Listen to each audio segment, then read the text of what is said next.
देखिए, ये घटना 2018 में 13 जनवरी और 14 जनवरी के बीच रात की है।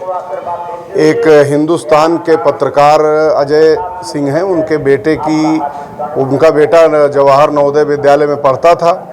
और 14 जनवरी की सुबह उसकी लाश रेलवे ट्रैक पर गौरीगंज के पूर्वी किनारे पर पाई गई थी। हम सब लोग वहां पहुंचे। उसकी लाश की स्थिति को देखते हुए ऐसा लगा कि इसकी हत्या की गई है और हम लोगों ने फिर थाना गौरीगंज में प्रार्थना पत्र दे करके हत्या का मुकदमा लिखाया गया। हत्या का मुकदमा लिखाने के बाद उसकी जांच में स्थानीय पुलिस की हीला हवाली को देखते हुए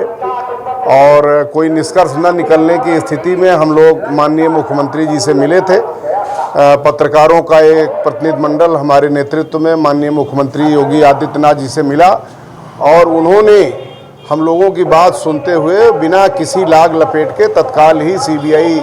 इंक्वायरी का आदेश कर दिया था। सीबीआई इंक्वायरी की संस्तुति उत्तर प्रदेश सरकार ने केंद्र सरकार को भेजी थी। केंद्र सरकार ने एक बार तो इस मामले को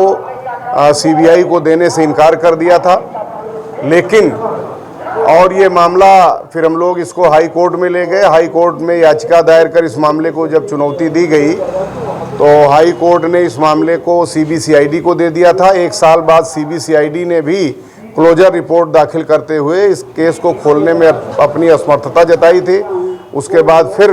दोबारा हम लोग जब माननीय मुख्यमंत्री जी से इस समस्या को लेकर के और पूरे प्रकरण को बताते हुए मिले तो उत्तर प्रदेश शासन की ओर से माननीय मुख्यमंत्री जी के निर्देश पर दोबारा सीबीआई जांच की संस्तुति केंद्र सरकार को भेजी गई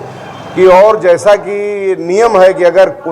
किसी प्रदेश की कोई सरकार अगर किसी मामले को दोबारा से सीबीआई जांच के लिए भेजती है तो केंद्र सरकार द्वारा उसको रिजेक्ट नहीं किया जा सकता। इसलिए केंद्र सरकार ने उसका संज्ञान लिया और पिछले 2-2.5 वर्षों से यह मामला सीबीआई लखनऊ के द्वारा जांच किया जा रहा है। बीच में ये मामला कुछ ठंडा पड़ता ज़रूर दिखा था, लेकिन ऐसा नहीं है। हो सकता है कि वो जांच एजेंसी की प्रक्रिया है और मुझे ऐसा लगता है कि अब ये जांच एजेंसी की प्रक्रिया अपने अंतिम चरण में चल रही है और जल्दी ही हम लोगों को उम्मीद है कि पत्रकार पुत्र अभय सिंह की हत्या का खुलासा हो जाएगा, जो हम लोगों के लिए बहुत बड़ी खुशी की बात होगी कि कम से कम हम उस पुत्र को तो नहीं बचा सके, लेकिन यह है कि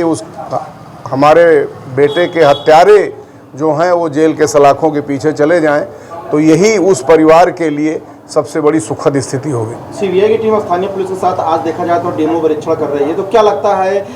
जो जांच है वो अंतिम चरण कर रही है, तो क्या लगता है ये जो आरोपी होंगे कौन होंगे, क्या वो पुलिस की गिरफ्त में होंगे? देखिए, आरोपी कौन होगा इसकी कल्पना हम लोग नहीं कर सकते, क्योंकि अगर इसकी कल्पना स्थानीय पुलिस या हम लोग करने की स्थिति में होते तो ये मामला बहुत पहले खुल गया होता। ये बहुत बड़ा ब्लाइंड केस था और सीबीआई इसमें पिछले 2-2.5 साल से जांच कर रही है और मुझे लगता है कि ये जो प्रक्रिया चल रही है वो अब अंतिम चरण में है और जल्दी ही इसका खुलासा हो जाएगा।